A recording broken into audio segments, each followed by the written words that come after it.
वरदगणेशकवचं श्रीगणेशाय नमः।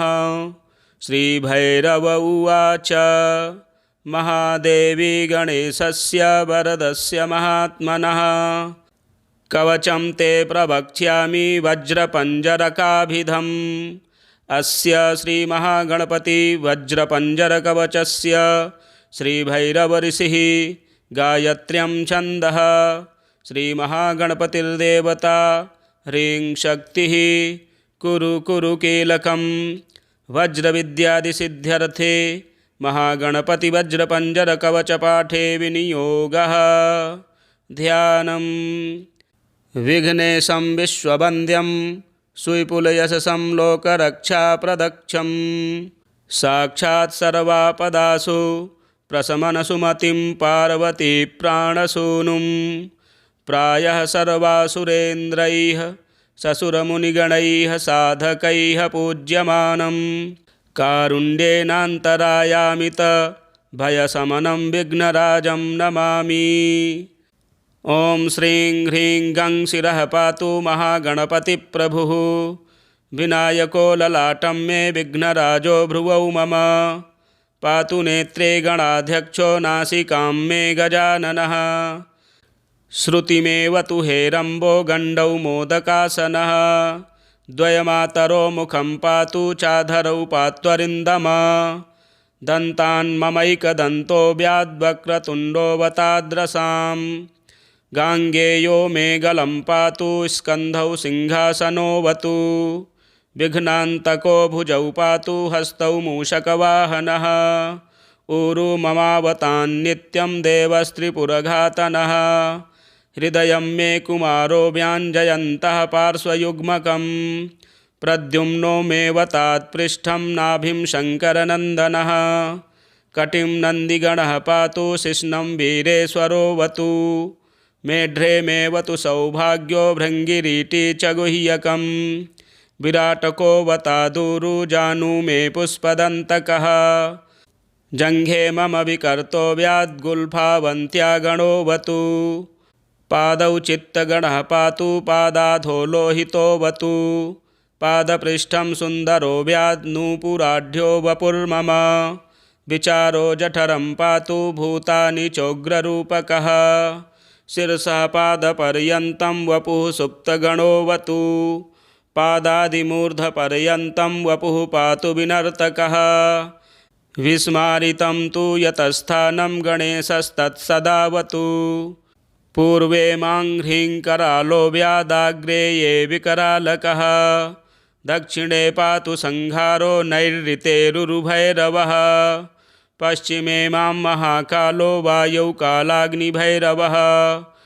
उत्तरे मां सितासु व्यादैशान्यामसितात्मकः। प्रभाते शतपत्रो व्यात्सहस्रारस्तु मध्यमे। दन्तमालादिनान्ते व्यान्निशिपात्रं सदावतु। कलशो मां निशीथे व्यान्निशान्ते परशुस्तथा।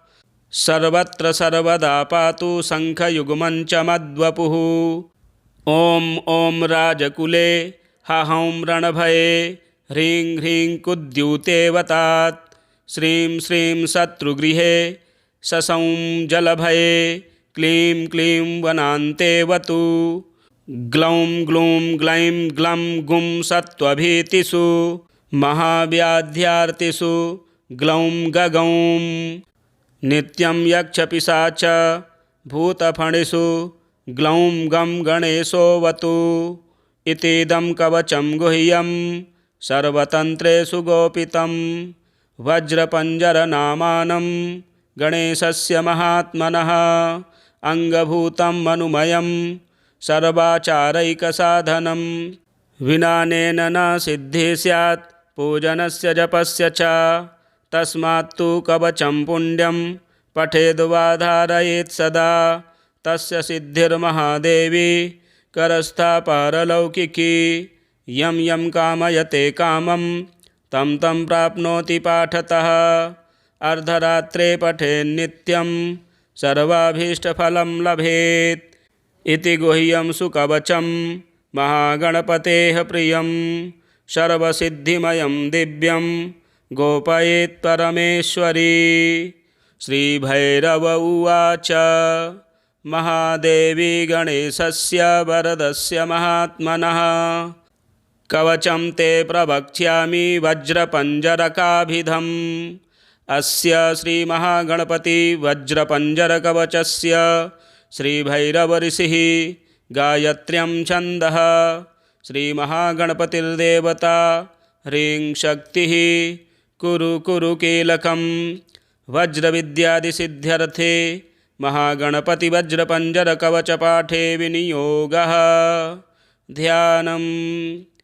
विघ्नेशं विश्ववन्द्यं सुविपुलयशसं लोकरक्षाप्रदक्षं साक्षात् सर्वापदासु प्रशमनसुमतिं पार्वती प्राणसूनुं प्रायः सर्वासुरेन्द्रैः ससुरमुनिगणैः साधकैः पूज्यमानं कारुण्येनान्तरायामित भयशमनं विघ्नराजं नमामि।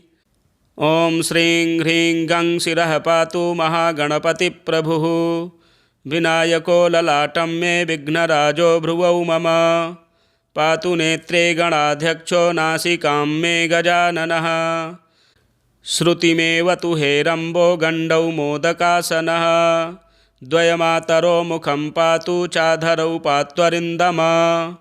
दन्तान् ममैकदन्तो व्याद्वक्रतुण्डोऽवताद्रसां। गाङ्गेयो मे गलं पातु स्कन्धौ सिंहासनोऽवतु। विघ्नान्तको भुजौ पातु हस्तौ मूषकवाहनः। ऊरु ममावतान्नित्यं देवस्त्रिपुरघातनः। हृदयं मे कुमारो व्याञ्जयन्तः पार्श्वयुग्मकं। प्रद्युम्नो मे वतात्पृष्ठं नाभिं शङ्करनन्दनः। कटिं नन्दिगणः पातु शिश्नं वीरेश्वरोऽवतु। मेढ्रे मे वतु सौभाग्यो भृङ्गिरीटी च गुह्यकं। विराटको वतादूरु जानु मे पुष्पदन्तकः। जङ्घे मम विकर्तो व्याद्गुल्फावन्त्या गणोऽवतु। पादौ चित्तगणः पातु पादाधो लोहितोऽवतु। पादपृष्ठं सुन्दरो व्याद्नूपुराढ्यो वपुर्मम। विचारो जठरं पातु भूतानि चोग्ररूपकः। शिरसः पादपर्यन्तं वपुः सुप्तगणोऽवतु। पादादिमूर्धपर्यन्तं वपुः पातु विनर्तकः। विस्मारितं तु यतस्थानं गणेशस्तत्सदावतु। पूर्वे मां ह्रीं करालो व्यादाग्रे ये विकरालकः। दक्षिणे पातु संहारो नैऋतेरुरुभैरवः। पश्चिमे मां महाकालो वायौ कालाग्निभैरवः। उत्तरे मां सितासु व्यादैशान्यामसितात्मकः। प्रभाते शतपत्रो व्यात्सहस्रारस्तु मध्यमे। दन्तमालादिनान्ते व्यान्निशिपात्रं सदावतु। कलशो मां निशीथे व्यान्निशान्ते परशुस्तथा। सर्वत्र सर्वदा पातु शङ्खयुग्मं च मद्वपुः। ॐ ॐ राजकुले हहौं रणभये ह्रीं ह्रीं कुद्यूतेऽवतात्। श्रीं श्रीं शत्रुगृहे शशौं जलभये क्लीं क्लीं वनान्तेऽवतु। ग्लौं ग्लूं ग्लैं ग्लं गुं सत्त्वभीतिषु महाव्याध्यार्तिषु ग्लौं गगौं। नित्यं यक्षपिशाच भूतफणिषु ग्लौं गं गणेशोऽवतु। इतीदं कवचं गुह्यं सर्वतन्त्रेषु गोपितं। वज्रपञ्जरनामानं गणेशस्य महात्मनः। अङ्गभूतं मनुमयं सर्वाचारैकसाधनं। विनानेन न सिद्धिः स्यात् पूजनस्य जपस्य च। तस्मात्तु कवचं पुण्यं पठेद्वा धारयेत् सदा। तस्य सिद्धिर्महादेवी करस्था पारलौकिकी। यं यं कामयते कामं तं तं प्राप्नोति पाठतः। अर्धरात्रे पठेन्नित्यं सर्वाभीष्टफलं लभेत्। इति गुह्यं सुकवचं महागणपतेः प्रियं। सर्वसिद्धिमयं दिव्यं गोपयेत् परमेश्वरी। श्रीभैरव उवाच महादेवी गणेशस्य वरदस्य महात्मनः कवचं ते प्रवक्ष्यामि वज्रपञ्जरकाभिधम्। अस्य श्रीमहागणपति वज्रपञ्जरकवचस्य श्रीभैरवऋषिः गायत्र्यं छन्दः। श्रीमहागणपतिर्देवता ह्रीं शक्तिः कुरु कुरु कीलकं वज्रविद्यादिसिद्ध्यर्थे महागणपति वज्रपञ्जरकवचपाठे विनियोगः। ध्यानम् विघ्नेशं विश्ववन्द्यं सुविपुलयशसं लोकरक्षाप्रदक्षं साक्षात् सर्वापदासु प्रशमनसुमतिं पार्वती प्राणसूनुं प्रायः सर्वासुरेन्द्रैः ससुरमुनिगणैः साधकैः पूज्यमानं कारुण्येनान्तरायामित भयशमनं विघ्नराजं नमामि। ॐ श्रीं ह्रीं गं शिरः पातु महागणपतिप्रभुः। विनायको ललाटं मे विघ्नराजो भ्रुवौ मम। पातु नेत्रे गणाध्यक्षो नासिकां मे गजाननः। श्रुतिमेव तु हेरम्बो गण्डौ मोदकासनः। द्वयमातरो मुखं पातु चाधरौ पात्वरिन्दम। दन्तान्ममैकदन्तो व्याद्वक्रतुण्डोऽवताद्रसाम्। गाङ्गेयो मे गलं पातु स्कन्धौ सिंहासनोऽवतु। विघ्नान्तको भुजौ पातु हस्तौ मूषकवाहनः। ऊरु ममावतान्नित्यं देवस्त्रिपुरघातनः। हृदयं मे कुमारो व्याञ्जयन्तः पार्श्वयुग्मकं। प्रद्युम्नो मे वतात्पृष्ठं नाभिं शङ्करनन्दनः। कटिं नन्दिगणः पातु शिश्नं वीरेश्वरोऽवतु। मेढ्रे मे वतु सौभाग्यो भृङ्गिरीटी च गुह्यकं। विराटको वतादूरु जानु मे पुष्पदन्तकः। जङ्घे मम विकर्तो व्याद्गुल्फावन्त्या गणोऽवतु। पादौ चित्तगणः पातु पादाधो लोहितोऽवतु। पादपृष्ठं सुन्दरो व्याद्नूपुराढ्यो वपुर्मम। विचारो जठरं पातु भूतानि चोग्ररूपकः। शिरसः पादपर्यन्तं वपुः सुप्तगणोऽवतु। पादादिमूर्धपर्यन्तं वपुः पातु विनर्तकः। विस्मारितं तु यतस्थानं गणेशस्तत्सदावतु। पूर्वे मां ह्रीं करालो व्यादाग्रे ये विकरालकः। दक्षिणे पातु संहारो नैऋतेरुरुभैरवः। पश्चिमे मां महाकालो वायौ कालाग्निभैरवः। उत्तरे मां सितासु व्यादैशान्यामसितात्मकः। प्रभाते शतपत्रो व्यात्सहस्रारस्तु मध्यमे। दन्तमालादिनान्ते व्यान्निशिपात्रं सदावतु। कलशो मां निशीथे व्यान्निशान्ते परशुस्तथा। सर्वत्र सर्वदा पातु शङ्खयुग्मं च मद्वपुः। ॐ ॐ राजकुले हहौं रणभये ह्रीं ह्रीं कुद्यूतेऽवतात्। श्रीं श्रीं शत्रुगृहे शशं जलभये क्लीं क्लीं वनान्तेऽवतु। ग्लौं ग्लूं ग्लैं ग्लं गुं सत्त्वभीतिषु महाव्याध्यार्तिषु ग्लौं गगौं। नित्यं यक्षपिशाच भूतफणिषु ग्लौं गं गणेशोऽवतु। इतीदं कवचं गुह्यं सर्वतन्त्रेषु गोपितं। वज्रपञ्जरनामानं गणेशस्य महात्मनः। अङ्गभूतं मनुमयं सर्वाचारैकसाधनं। विनानेन न सिद्धिः स्यात् पूजनस्य जपस्य च। तस्मात्तु कवचं पुण्यं पठेद्वा धारयेत् सदा। तस्य सिद्धिर्महादेवी करस्था पारलौकिकी। यं यं कामयते कामं तं तं प्राप्नोति पाठतः। अर्धरात्रे पठेन्नित्यं सर्वाभीष्टफलं लभेत्। इति गुह्यं सुकवचं महागणपतेः प्रियं। सर्वसिद्धिमयं दिव्यं गोपयेत् परमेश्वरी। श्रीभैरव उवाच महादेवी गणेशस्य वरदस्य महात्मनः। कवचं ते प्रवक्ष्यामि वज्रपञ्जरकाभिधम्। अस्य श्रीमहागणपति वज्रपञ्जरकवचस्य श्रीभैरवऋषिः गायत्र्यं छन्दः। श्रीमहागणपतिर्देवता ह्रीं शक्तिः कुरु कुरु कीलकम्। वज्रविद्यादिसिद्ध्यर्थे महागणपतिवज्रपञ्जरकवचपाठे विनियोगः। ध्यानम्। विघ्नेशं विश्ववन्द्यं सुविपुलयशसं लोकरक्षाप्रदक्षं साक्षात् सर्वापदासु प्रशमनसुमतिं पार्वती प्राणसूनुं। प्रायः सर्वासुरेन्द्रैः ससुरमुनिगणैः साधकैः पूज्यमानं कारुण्येनान्तरायामित भयशमनं विघ्नराजं नमामि।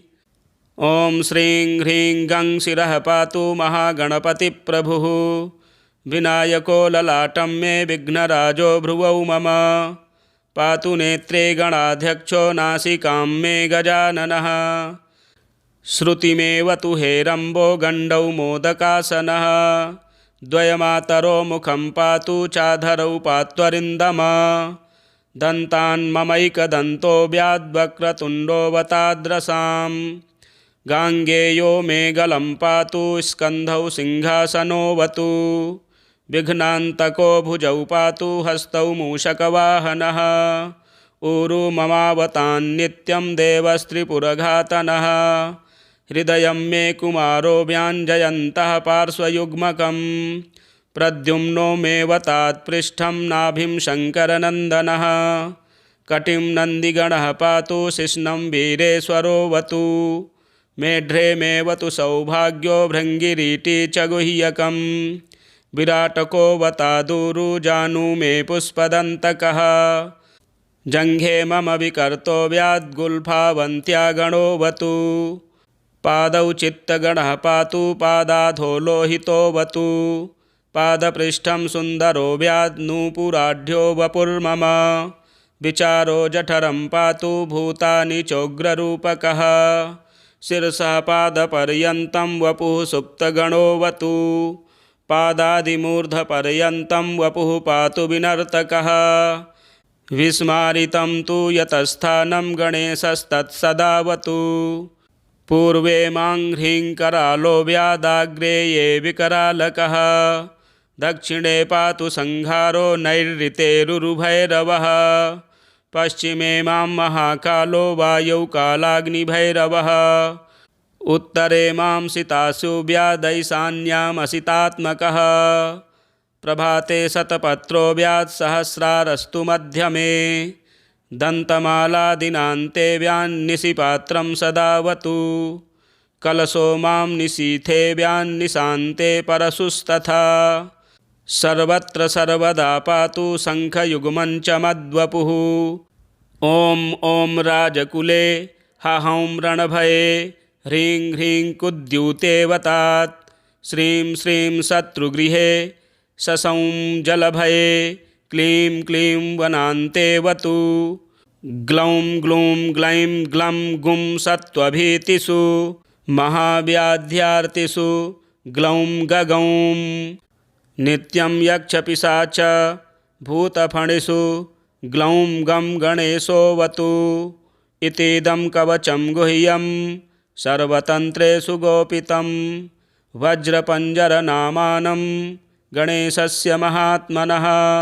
अङ्गभूतं मनुमयं सर्वाचारैकसाधनं। विनानेन न सिद्धिः स्यात् पूजनस्य जपस्य च। तस्मात्तु कवचं पुण्यं पठेद्वा धारयेत् सदा। तस्य सिद्धिर्महादेवी करस्था पारलौकिकी। यं यं कामयते कामं तं तं प्राप्नोति पाठतः। अर्धरात्रे पठेन्नित्यं सर्वाभीष्टफलं लभेत्। इति गुह्यं सुकवचं महागणपतेः प्रियं। सर्वसिद्धिमयं दिव्यं गोपयेत् परमेश्वरी।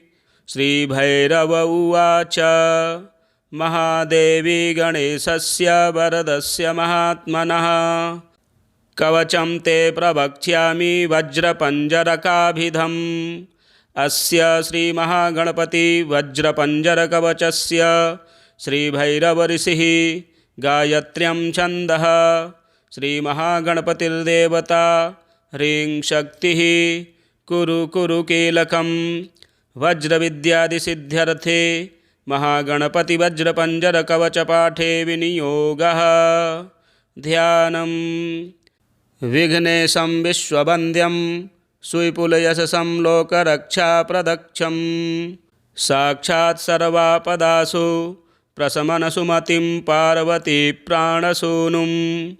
प्रायः सर्वासुरेन्द्रैः ससुरमुनिगणैः साधकैः पूज्यमानं।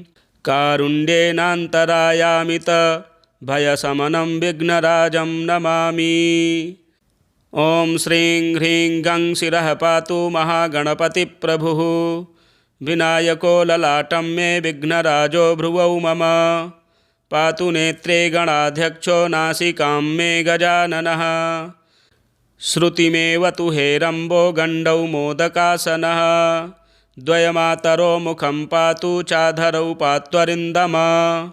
दन्तान् ममैकदन्तो व्याद्वक्रतुण्डोऽवताद्रसाम्।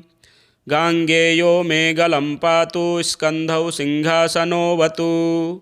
विघ्नान्तको भुजौ पातु हस्तौ मूषकवाहनः। ऊरु ममावतान्नित्यं देवस्त्रिपुरघातनः। हृदयं मे कुमारो व्याञ्जयन्तः पार्श्वयुग्मकम्। प्रद्युम्नो मेऽवतात्पृष्ठं नाभिं शङ्करनन्दनः। कटिं नन्दिगणः पातु शिश्नं वीरेश्वरोऽवतु। मेढ्रे मेऽवतु सौभाग्यो भृङ्गिरीटी च गुह्यकम्। विराटकोऽवतादूरु जानु मे पुष्पदन्तकः। जङ्घे मम विकर्तो व्याद्गुल्फावन्त्या गणोऽवतु। पादौ चित्तगणः पातु पादाधो लोहितोऽवतु। पादपृष्ठं सुन्दरो व्याद्नूपुराढ्यो वपुर्मम। विचारो जठरं पातु भूतानि चोग्ररूपकः। शिरसः पादपर्यन्तं वपुः सुप्तगणोऽवतु। पादादिमूर्धपर्यन्तं वपुः पातु विनर्तकः। विस्मारितं तु यतस्थानं गणेशस्तत्सदावतु। पूर्वे मां ह्रीं करालो व्यादाग्रे ये विकरालकः। दक्षिणे पातु संहारो नैऋतेरुरुभैरवः। पश्चिमे मां महाकालो वायौ कालाग्निभैरवः। उत्तरे मां सितासु व्यादैशान्यामसितात्मकः। प्रभाते शतपत्रो व्यात्सहस्रारस्तु मध्यमे। दन्तमालादिनान्ते व्यान्निशिपात्रं सदावतु। कलशो मां निशीथे व्यान्निशान्ते परशुस्तथा। सर्वत्र सर्वदा पातु शङ्खयुग्मं च मद्वपुः। ॐ ॐ राजकुले हहौं रणभये ह्रीं ह्रीं कुद्यूतेऽवतात्। श्रीं श्रीं शत्रुगृहे शशौं जलभये क्लीं क्लीं वनान्तेऽवतु। ग्लौं ग्लूं ग्लैं ग्लं गुं सत्त्वभीतिषु महाव्याध्यार्तिषु ग्लौं गगौं। नित्यं यक्षपिशाच भूतफणिषु ग्लौं गं गणेशोऽवतु। इतीदं कवचं गुह्यं सर्वतन्त्रेषु गोपितं। वज्रपञ्जरनामानं गणेशस्य महात्मनः। अङ्गभूतं मनुमयं सर्वाचारैकसाधनं। विनानेन न सिद्धिः स्यात् पूजनस्य जपस्य च। तस्मात्तु कवचं पुण्यं पठेद्वा धारयेत् सदा। तस्य सिद्धिर्महादेवी करस्था पारलौकिकी। यं यं कामयते कामं तं तं प्राप्नोति पाठतः। अर्धरात्रे पठेन्नित्यं सर्वाभीष्टफलं लभेत्। इति गुह्यं सुकवचं महागणपतेः प्रियं। सर्वसिद्धिमयं दिव्यं गोपयेत् परमेश्वरी। श्रीभैरव उवाच महादेवी गणेशस्य वरदस्य महात्मनः। कवचं ते प्रवक्ष्यामि वज्रपञ्जरकाभिधम्। अस्य श्रीमहागणपति वज्रपञ्जरकवचस्य श्रीभैरवऋषिः गायत्र्यं छन्दः। श्रीमहागणपतिर्देवता ह्रीं शक्तिः कुरु कुरु कीलकं। वज्रविद्यादिसिद्ध्यर्थे महागणपतिवज्रपञ्जरकवचपाठे विनियोगः। ध्यानम्। विघ्नेशं विश्ववन्द्यं सुविपुलयशसं लोकरक्षाप्रदक्षं। साक्षात् सर्वापदासु प्रशमनसुमतिं पार्वती प्राणसूनुं। प्रायः सर्वासुरेन्द्रैः ससुरमुनिगणैः साधकैः पूज्यमानं। कारुण्येनान्तरायामित भयशमनं विघ्नराजं नमामि। ॐ श्रीं ह्रीं गं शिरः पातु महागणपतिप्रभुः। विनायको ललाटं मे विघ्नराजो भ्रुवौ मम। पातु नेत्रे गणाध्यक्षो नासिकां मे गजाननः। श्रुतिमेव तु हेरम्बो गण्डौ मोदकासनः। द्वयमातरो मुखं पातु चाधरौ पात्वरिन्दमा। दन्तान्ममैकदन्तो व्याद्वक्रतुण्डोऽवताद्रसाम्। गाङ्गेयो मे गलं पातु स्कन्धौ सिंहासनोऽवतु। विघ्नान्तको भुजौ पातु हस्तौ मूषकवाहनः। ऊरु ममावतान्नित्यं देवस्त्रिपुरघातनः। हृदयं मे कुमारो व्याञ्जयन्तः पार्श्वयुग्मकं। प्रद्युम्नो मे वतात्पृष्ठं नाभिं शङ्करनन्दनः। कटिं नन्दिगणः पातु शिश्नं वीरेश्वरोऽवतु। मेढ्रे मे वतु सौभाग्यो भृङ्गिरीटी च गुह्यकम्। विराटको वतादूरु जानु मे पुष्पदन्तकः। जङ्घे मम विकर्तो व्याद्गुल्फावन्त्या गणोऽवतु। पादौ चित्तगणः पातु पादाधो लोहितोऽवतु। पादपृष्ठं सुन्दरो व्याद्नूपुराढ्यो वपुर्मम। विचारो जठरं पातु भूतानि चोग्ररूपकः। शिरसः पादपर्यन्तं वपुः सुप्तगणोऽवतु। पादादिमूर्धपर्यन्तं वपुः पातु विनर्तकः। विस्मारितं तु यतस्थानं गणेशस्तत्सदावतु। पूर्वे मां ह्रीं करालो व्यादाग्रे ये विकरालकः। दक्षिणे पातु संहारो नैऋतेरुरुभैरवः। पश्चिमे मां महाकालो वायौ कालाग्निभैरवः। उत्तरे मां सितासु व्यादैशान्यामसितात्मकः। प्रभाते शतपत्रो व्यात्सहस्रारस्तु मध्यमे। दन्तमालादिनान्ते व्यान्निशिपात्रं सदावतु। कलशो मां निशीथे व्यान्निशान्ते परशुस्तथा। सर्वत्र सर्वदा पातु शङ्खयुग्मं च मद्वपुः। ॐ ॐ राजकुले हहौं रणभये ह्रीं ह्रीं कुद्यूतेऽवतात्। श्रीं श्रीं शत्रुगृहे ससौं जलभये क्लीं क्लीं वनान्तेऽवतु। ग्लौं ग्लूं ग्लैं ग्लं गुं सत्त्वभीतिषु महाव्याध्यार्तिषु ग्लौं गगौं। नित्यं यक्षपिशाच भूतफणिषु ग्लौं गं गणेशोऽवतु। इतीदं कवचं गुह्यं सर्वतन्त्रेषु गोपितं। वज्रपञ्जरनामानं गणेशस्य महात्मनः। अङ्गभूतं मनुमयं सर्वाचारैकसाधनं। विनानेन न सिद्धिः स्यात् पूजनस्य जपस्य च। तस्मात्तु कवचं पुण्यं पठेद्वा धारयेत् सदा। तस्य सिद्धिर्महादेवी करस्था पारलौकिकी।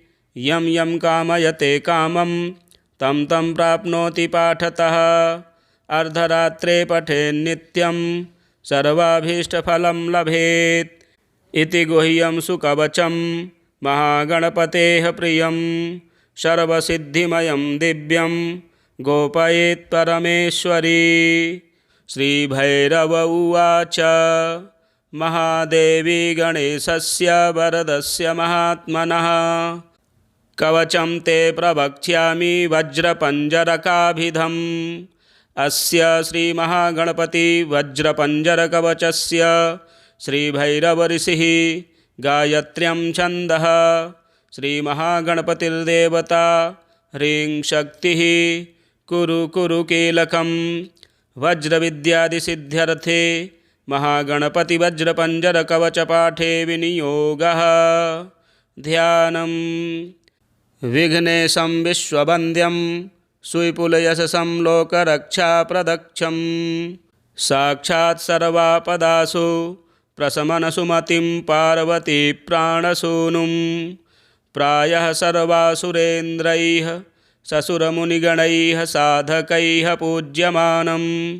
कारुण्येनान्तरायामित भयशमनं विघ्नराजं नमामि। ॐ श्रीं ह्रीं गं शिरः पातु महागणपतिप्रभुः। विनायको ललाटं मे विघ्नराजो भ्रुवौ मम। पातु नेत्रे गणाध्यक्षो नासिकां मे गजाननः। श्रुतिमेव तु हेरम्बो गण्डौ मोदकासनः। द्वयमातरो मुखं पातु चाधरौ पात्वरिन्दमा।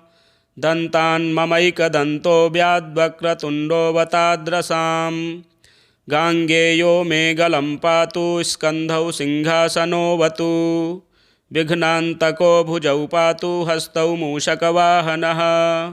ऊरु ममावतान्नित्यं देवस्त्रिपुरघातनः। हृदयं मे कुमारो व्याञ्जयन्तः पार्श्वयुग्मकं। प्रद्युम्नो मे वतात्पृष्ठं नाभिं शङ्करनन्दनः। कटिं नन्दिगणः पातु शिश्नं वीरेश्वरोऽवतु। मेढ्रे मे वतु सौभाग्यो भृङ्गिरीटी च गुह्यकं।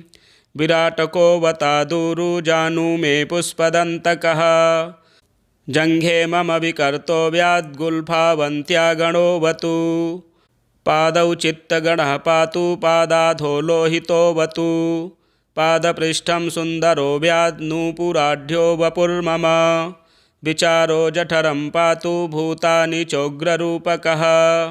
शिरसः पादपर्यन्तं वपुः सुप्तगणोऽवतु। पादादिमूर्धपर्यन्तं वपुः पातु विनर्तकः। विस्मारितं तु यतस्थानं गणेशस्तत्सदावतु। पूर्वे मां ह्रीं करालो व्यादाग्रे ये विकरालकः। दक्षिणे पातु संहारो नैऋतेरुरुभैरवः। पश्चिमे मां महाकालो वायौ कालाग्निभैरवः। उत्तरे मां सितासु व्यादैशान्यामसितात्मकः। प्रभाते शतपत्रो व्यात्सहस्रारस्तु मध्यमे। दन्तमालादिनान्ते व्यान्निशिपात्रं सदावतु। कलशो मां निशीथे व्यान्निशान्ते परशुस्तथा। सर्वत्र सर्वदा पातु शङ्खयुग्मं च मद्वपुः। ॐ ॐ राजकुले हहौं रणभये ह्रीं ह्रीं कुद्यूतेऽवतात्। श्रीं श्रीं शत्रुगृहे ससौं जलभये क्लीं क्लीं वनान्तेऽवतु। ग्लौं ग्लूं ग्लैं ग्लं गुं सत्त्वभीतिषु महाव्याध्यार्तिषु ग्लौं गगौं। नित्यं यक्षपिशाच भूतफणिषु ग्लौं गं गणेशोऽवतु। इतीदं कवचं गुह्यं सर्वतन्त्रेषु गोपितं। वज्रपञ्जरनामानं गणेशस्य महात्मनः। अङ्गभूतं मनुमयं सर्वाचारैकसाधनं। विनानेन न सिद्धिः स्यात् पूजनस्य जपस्य च। तस्मात्तु कवचं पुण्यं पठेद्वा धारयेत् सदा। तस्य सिद्धिर्महादेवी करस्था पारलौकिकी। यं यं कामयते कामं तं तं प्राप्नोति पाठतः। अर्धरात्रे पठेन्नित्यं सर्वाभीष्टफलं लभेत्। इति गुह्यं सुकवचं महागणपतेः प्रियं। सर्वसिद्धिमयं दिव्यं गोपयेत् परमेश्वरी। श्रीभैरव उवाच महादेवी गणेशस्य वरदस्य महात्मनः। कवचं ते प्रवक्ष्यामि वज्रपञ्जरकाभिधम्। अस्य श्रीमहागणपति वज्रपञ्जरकवचस्य श्रीभैरवऋषिः गायत्र्यं छन्दः। श्रीमहागणपतिर्देवता ह्रीं शक्तिः कुरु कुरु कीलकं। वज्रविद्यादिसिद्ध्यर्थे महागणपतिवज्रपञ्जरकवचपाठे विनियोगः। ध्यानम्। विघ्नेशं विश्ववन्द्यं सुविपुलयशसं लोकरक्षाप्रदक्षं साक्षात् सर्वापदासु प्रशमनसुमतिं पार्वती प्राणसूनुं। प्रायः सर्वासुरेन्द्रैः ससुरमुनिगणैः साधकैः पूज्यमानं कारुण्येनान्तरायामित भयशमनं विघ्नराजं नमामि। ॐ श्रीं ह्रीं गं शिरः पातु महागणपतिप्रभुः। विनायको ललाटं मे विघ्नराजो भ्रुवौ मम। पातु नेत्रे गणाध्यक्षो नासिकां मे गजाननः। श्रुतिमेव तु हेरम्बो गण्डौ मोदकासनः। द्वयमातरो मुखं पातु चाधरौ पात्वरिन्दम। दन्तान्ममैकदन्तो व्याद्वक्रतुण्डोऽवताद्रसां। गाङ्गेयो मे गलं पातु स्कन्धौ सिंहासनोऽवतु। विघ्नान्तको भुजौ पातु हस्तौ मूषकवाहनः। ऊरु ममावतान्नित्यं देवस्त्रिपुरघातनः। हृदयं मे कुमारो व्याञ्जयन्तः पार्श्वयुग्मकं। प्रद्युम्नो मेऽवतात् पृष्ठं नाभिं शङ्करनन्दनः। कटिं नन्दिगणः पातु शिश्नं वीरेश्वरोऽवतु। मेढ्रे मेऽवतु सौभाग्यो भृङ्गिरीटी च गुह्यकं। विराटकोऽवतादूरु जानु मे पुष्पदन्तकः। जङ्घे मम विकर्तो व्याद्गुल्फावन्त्या गणोऽवतु। पादौ चित्तगणः पातु पादाधो लोहितोऽवतु। पादपृष्ठं सुन्दरो व्याद्नूपुराढ्यो वपुर्मम। विचारो जठरं पातु भूतानि चोग्ररूपकः। शिरसः पादपर्यन्तं वपुः सुप्तगणोऽवतु। पादादिमूर्धपर्यन्तं वपुः पातु विनर्तकः। विस्मारितं तु यतस्थानं गणेशस्तत्सदावतु। पूर्वे मां ह्रीं करालो व्यादाग्रे ये विकरालकः। दक्षिणे पातु संहारो नैऋतेरुरुभैरवः। पश्चिमे मां महाकालो वायौ कालाग्निभैरवः। उत्तरे मां सितासु व्यादैशान्यामसितात्मकः। प्रभाते शतपत्रो व्यात्सहस्रारस्तु मध्यमे। दन्तमालादिनान्ते व्यान्निशिपात्रं सदावतु। कलशो मां निशीथे व्यान्निशान्ते परशुस्तथा। सर्वत्र सर्वदा पातु शङ्खयुग्मं च मद्वपुः। ॐ ॐ राजकुले हहौं रणभये ह्रीं ह्रीं कुद्यूतेऽवतात्। श्रीं श्रीं शत्रुगृहे ससौं जलभये क्लीं क्लीं वनान्तेऽवतु। ग्लौं ग्लूं ग्लैं ग्लं गुं सत्त्वभीतिषु महाव्याध्यार्तिषु ग्लौं गगौं। नित्यं यक्षपिशाच भूतफणिषु ग्लौं गं गणेशोऽवतु। इतीदं कवचं गुह्यं सर्वतन्त्रेषु गोपितं। वज्रपञ्जरनामानं गणेशस्य महात्मनः। अङ्गभूतं मनुमयं सर्वाचारैकसाधनं। विनानेन न सिद्धिः स्यात् पूजनस्य जपस्य च। तस्मात्तु कवचं पुण्यं पठेद्वा धारयेत् सदा। तस्य सिद्धिर्महादेवी करस्था पारलौकिकी।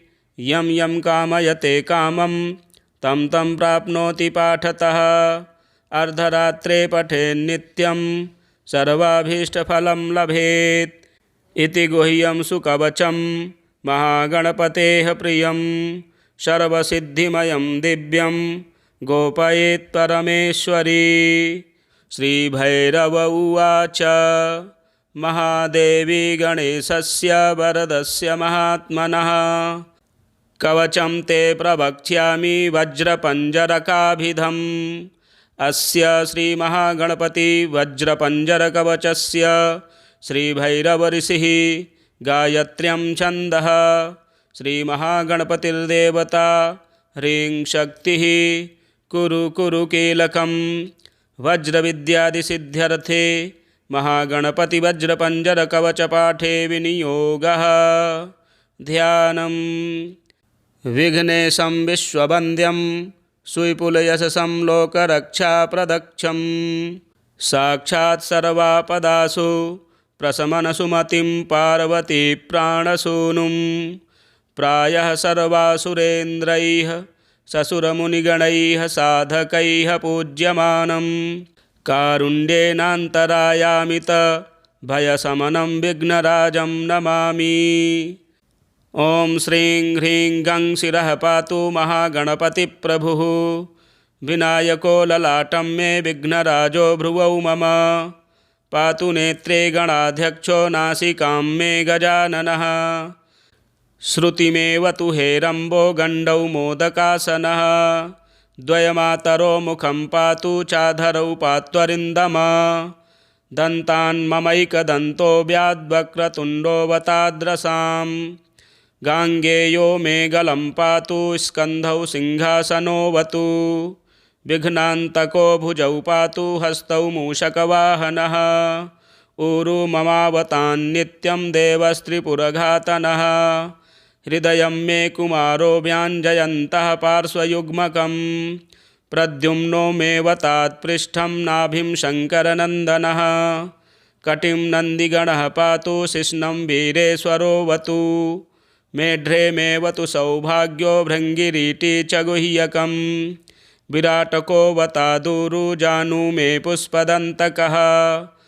जङ्घे मम विकर्तो व्याद्गुल्फावन्त्या गणोऽवतु।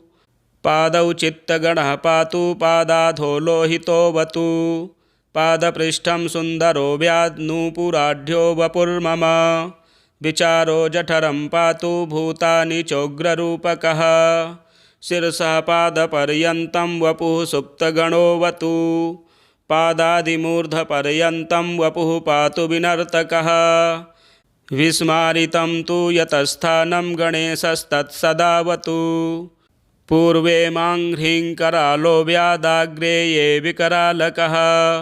दक्षिणे पातु संहारो नैऋतेरुरुभैरवः। पश्चिमे मां महाकालो वायौ कालाग्निभैरवः। उत्तरे मां सितासु व्यादैशान्यामसितात्मकः। प्रभाते शतपत्रो व्यात्सहस्रारस्तु मध्यमे। दन्तमालादिनान्ते व्यान्निशिपात्रं सदावतु। कलशो मां निशीथे व्यान्निशान्ते परशुस्तथा। सर्वत्र सर्वदा पातु शङ्खयुग्मं च मद्वपुः। ॐ ॐ राजकुले हहौं रणभये ह्रीं ह्रीं कुद्यूतेऽवतात्। श्रीं श्रीं शत्रुगृहे शशौं जलभये क्लीं क्लीं वनान्तेऽवतु। ग्लौं ग्लूं ग्लैं ग्लं गुं सत्त्वभीतिषु महाव्याध्यार्तिषु ग्लौं गगौं। नित्यं यक्षपिशाच भूतफणिषु ग्लौं गं गणेशोऽवतु। इतीदं कवचं गुह्यं सर्वतन्त्रेषु गोपितं। वज्रपञ्जरनामानं गणेशस्य महात्मनः। अङ्गभूतं मनुमयं सर्वाचारैकसाधनं। विनानेन न सिद्धिः स्यात् पूजनस्य जपस्य च। तस्मात्तु कवचं पुण्यं पठेद्वा धारयेत् सदा। तस्य सिद्धिर्महादेवी करस्था पारलौकिकी।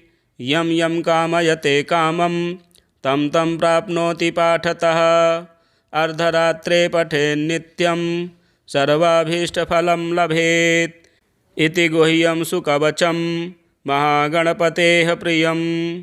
सर्वसिद्धिमयं दिव्यं गोपयेत् परमेश्वरी। श्रीभैरव उवाच महादेवी गणेशस्य वरदस्य महात्मनः। कवचं ते प्रवक्ष्यामि वज्रपञ्जरकाभिधम्।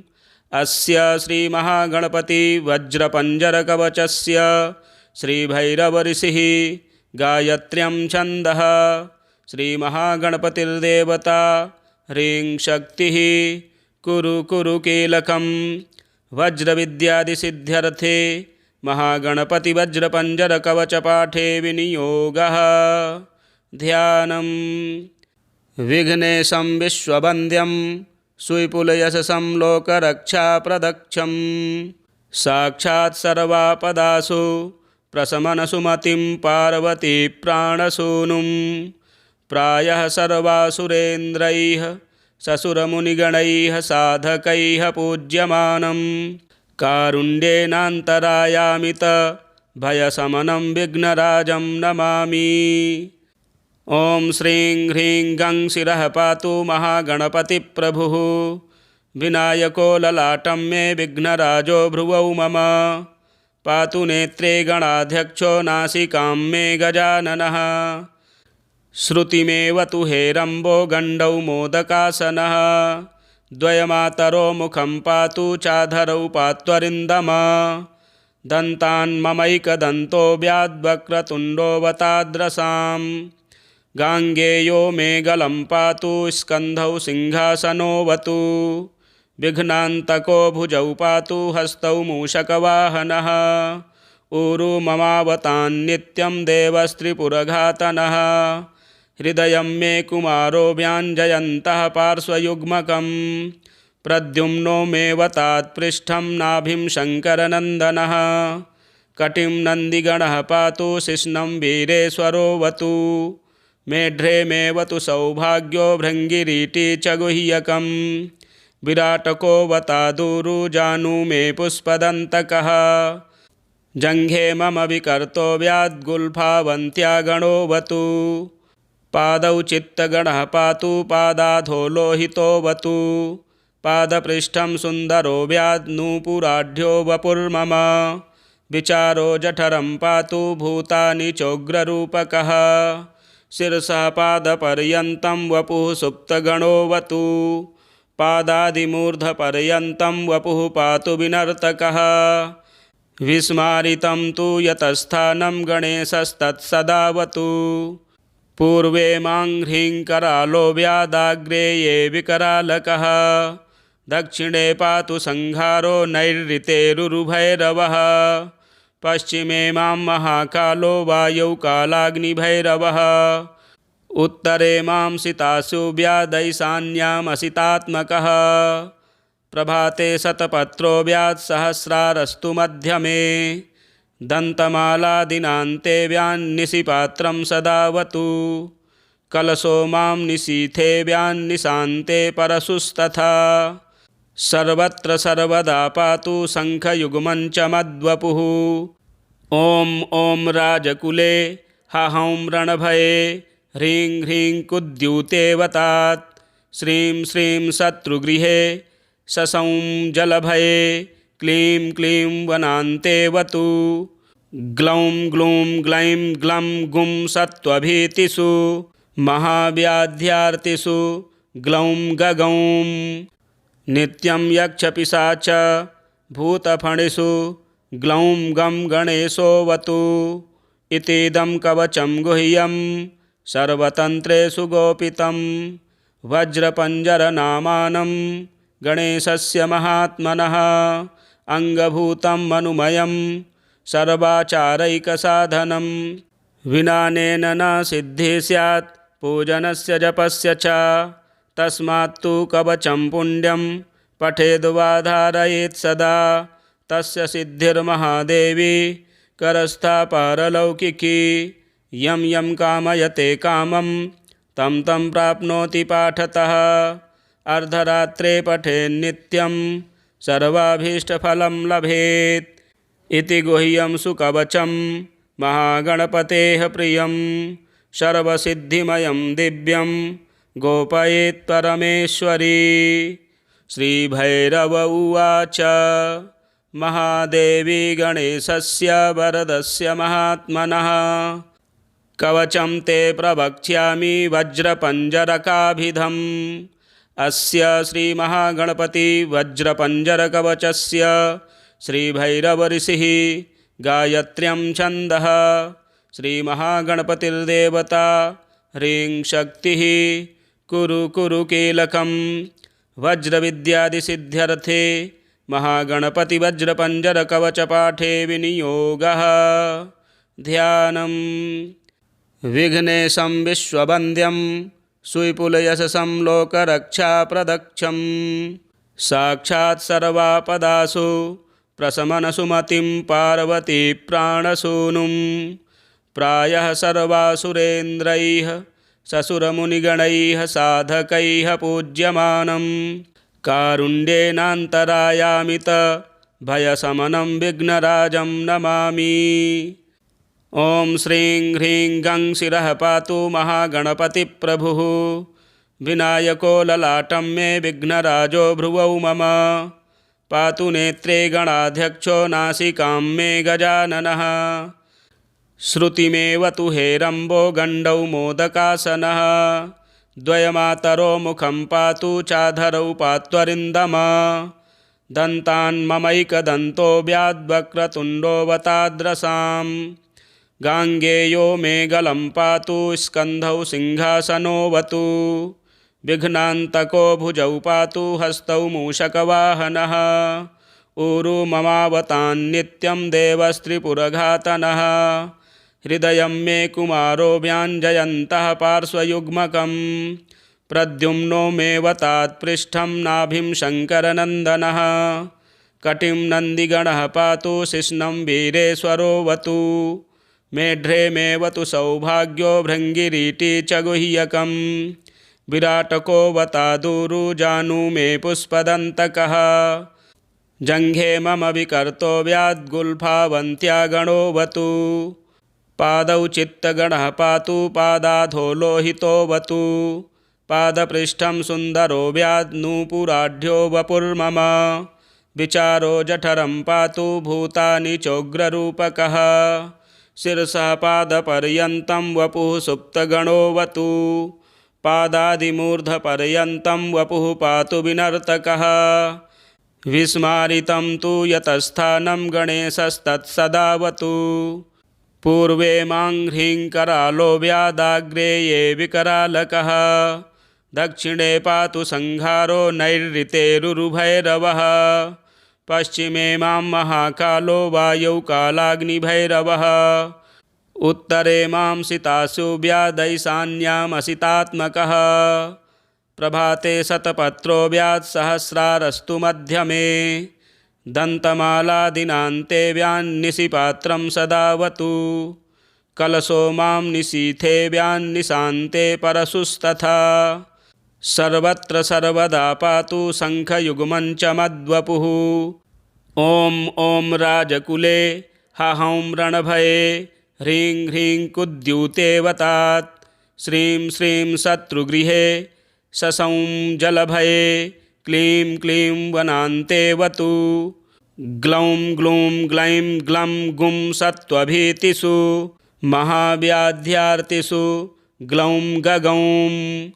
नित्यं यक्षपिशाच भूतफणिषु ग्लौं गं गणेशोऽवतु।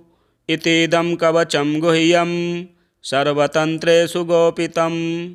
वज्रपञ्जरनामानं गणेशस्य महात्मनः। अङ्गभूतं मनुमयं सर्वाचारैकसाधनं। विनानेन न सिद्धिः स्यात् पूजनस्य जपस्य च। तस्मात्तु कवचं पुण्यं पठेद्वा धारयेत् सदा। तस्य सिद्धिर्महादेवी करस्था पारलौकिकी। यं यं कामयते कामं तं तं प्राप्नोति पाठतः। अर्धरात्रे पठेन्नित्यं सर्वाभीष्टफलं लभेत्। इति गुह्यं सुकवचं महागणपतेः प्रियं। सर्वसिद्धिमयं दिव्यं गोपयेत् परमेश्वरी। श्रीरुद्रयामले तन्त्रे श्रीदेवी रहस्ये महागणपति कवचम संपूर्णम। बुधवार को भगवान गणेश जी का यह वरद गणेश कवचम स्तोत्र का पाठ सभी प्रकार की सिद्धियों को देने वाला है, संकटों को दूर करने वाला है। आप पाठ अवश्य श्रवण करें, आपको सफलता प्राप्त होगी। यदि आप हमारे चैनल में नए हैं तो चैनल को भी सब्सक्राइब करें, वीडियो शेयर करें, लाइक करें। जय श्री गणेश।